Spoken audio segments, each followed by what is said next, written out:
can you lock up some people in a place and give such a building a name, and you ask them to stay there for a year or 2 or 3 with the goal, with the hope that after 2 or 3 years, those people who identify themselves as drug addicts will be drug free? Without a change of heart, we expect a man to change his actions. It defies divine principle.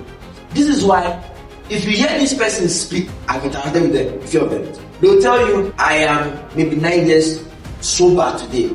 The one who is not a believer, okay? It's been 9 years since I've done this. Then if I get to ask, you're not done fentanyl, but what about smoking? What about alcoholism? What about other kinds of drugs? So you see a person who is not on fentanyl, but still an addict smoker, still an alcoholic.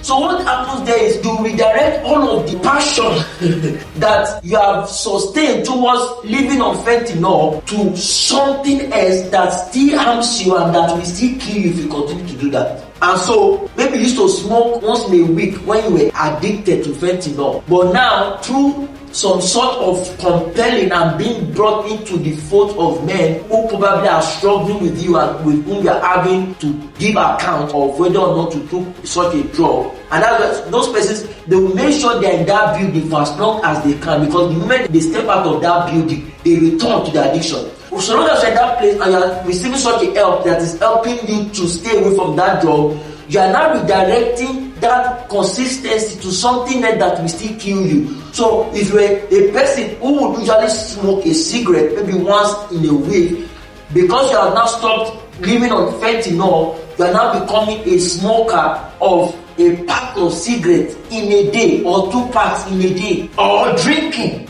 just a bottle in a week, for example. But now you can't have a day pass you by without you drinking bottles of alcohols and then being out of your senses. The same thing that fentanyl will have done. I say all of this to mean to you that no human system is capable of changing a man. Only the word of God changes truly. Only the word of God.